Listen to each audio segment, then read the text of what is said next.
করতে হবে, আর সেখানে আল্লাহ সেখানে জান্নাতীদের সাথে মিলন মেলা ঘটাইবে। আল্লাহ তাআলা সেদিন সমস্ত জান্নাতীদের সামনে উলামাদের শান তুলে ধরবেন। দেখো আলেমের কি শান, দেখো আলেমের কি ইজ্জত, দেখো আলেমের কি মর্যাদা। জান্নাতের মধ্যে আইসো তোমরা আলেমের মুকাবে কি, জান্নাতের মধ্যে আইসো জ্ঞানের জন্য আলেমের কাছে তোমরা শরণাপন্ন হইতে হয়, আলেমের কাছে তোমরা যেতে হয়। কেন? এলেম হলো আল্লাহর গুণ, আল্লাহর সিফাত। এলেম কোরআন হাদিসের জ্ঞান, এটা আল্লাহর গুণ আর আল্লাহর সিফাত। যার কাছে এলেমের গুণ আসলো, সে তার কাছে আল্লাহর সিফাত আসলো, আল্লাহর গুণাগুণ আসলো। আল্লাহর যত গুণ আছে সমস্ত গুণের মধ্যে সর্বশ্রেষ্ঠ গুণ হলো আল্লাহর এলেম। আল্লাহর কি? এলেম। আর এলেমের কারণে আল্লাহ আদমকেও সম্মানিত করলেন। ওয়া আল্লামা আদামাল আসমা কুল্লাহা। আল্লাহ কোরআনে কারীমের মধ্যে বলছেন আদম আলাইহিস সালামকে সমস্ত জিনিসের জ্ঞান আল্লাহ তাআলা শিক্ষা দিয়েছেন।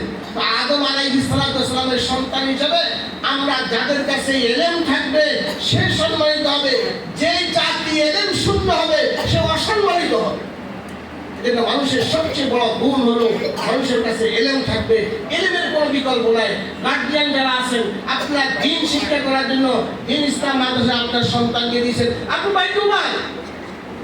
আপনি যে কত ভাগ্যবান এটা আপনি নিজেও বুঝেন নাই।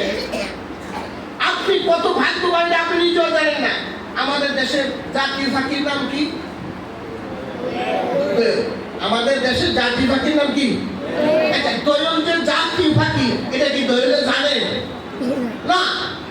দোয়েল যে জাতীয় পাখি, এটা দোয়েল জানে না। দোয়েলের ছবি আমাদের মুদ্রার মধ্যে আছে, টাকার মধ্যে আছে।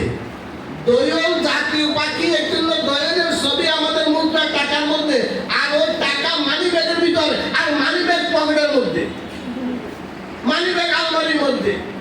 দোয়েলের জাতীয় পাখির ছবি আলমারির মধ্যে, জাতীয় পাখির ছবি আমার পকেটের মধ্যে। কত সম্মান আর ইজ্জতের সাথে চুরি না হয়, না হারায়, এই দোয়েলের ছবিকে হেফাজত করে রাখি। কিন্তু দোয়েল তো জানে না দোয়েল যে জাতীয় পাখি, কি না জানার কারণে দোয়েল যায় দেখবেন ড্রেনের ময়লার মধ্যে মুখ দেয়। কি দেয় না? কেন দেয়? দোয়েলের জানা নেই। দোয়েল যে এত দামি, দোয়েল যে জাতীয় পাখি, দোয়েলের এলেম কি নাই, এই জন্য দোয়েল ময়লার মধ্যে মুখ দেয়। হায় হায় হায় হায়, এলেমের কারণে তোমরা যেরকম দামি হয়েছে, তোমাদের মা বাবা তো দামি হয়ে গেছে। এত দামি হয়েছে মা বাবা যে মা বাবাও জানে না দোয়েল পাখির মতো। তোমরাও জানো তোমরা কত দামি। আমার আগে যে হুজুর বর্ণনা করছে, ফেরেশতারা নূরের পর বিছায়া দেয় তোমাদের পায়ের নিচে, এটা হাদিস। ফেরেশতারা নূরের কি দেয়? পর বিছায়া দেয় তোমাদের পায়ের নিচে। তাহলে তোমরা কত দামি, কিন্তু তুমি তো জানো না।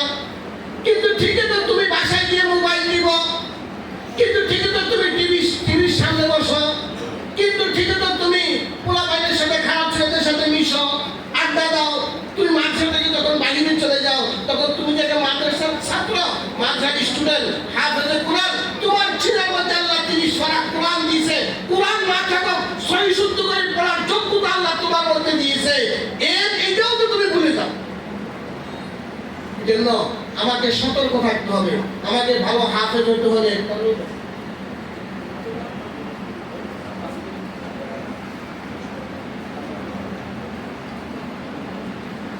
কথা যেগুলো বলতে চাইছিলাম, আসতে চিন্তা করছি কি কথা বলবো, ওগুলো দিয়ে যাইতে পারিনি। এখানে সময় শেষ হয়ে গেছে। যাক, আমি দুইটা জিনিস বলতে চেয়েছি। যারা গার্জিয়ান আছেন আপনাদেরকে সতর্ক থাকতে হবে, যারা আপনাদের ছাত্র আছে তাদেরকে সতর্ক থাকতে হবে। সবাই আমাদের মন্দিরে মাকসাদ ঠিকানা ঠিক করতে হবে যে আমি একদিন হাফেজ, আলেম, মুফতি, মুহাদ্দিস হব। আর আপনারা নিয়ত করে রাখবেন আমার ছেলেকে হাফেজ, আলেম, মুফতি, মুহাদ্দিস আমি বানাবো। এতে যা করতে হয়, যার পরামর্শ নিতে হয়, যে প্রতিষ্ঠানে পড়াইতে হয়, আমি ওগুলো করব। আর তোমরাও নিয়ত করে রাখবা, আজকে আমার সামনে যারা আছো সবাই নিয়ত করে রাখবা আমি একদিন এই দেশের বড় আল্লামা, এই দেশের বড় হাফেজ, বড় ওয়াইজি এবং বড় মুফতি, মুহাদ্দিসে আমি পরিণত হব। রাজি আছো ইনশাআল্লাহ? এই জন্য আমাকে দোয়া করতে হবে। হুজুর দোয়ার কথা বলছে, দোয়া করতে হবে, দোয়া করতে হবে, সাধনা করতে হবে, চেষ্টা করতে হবে।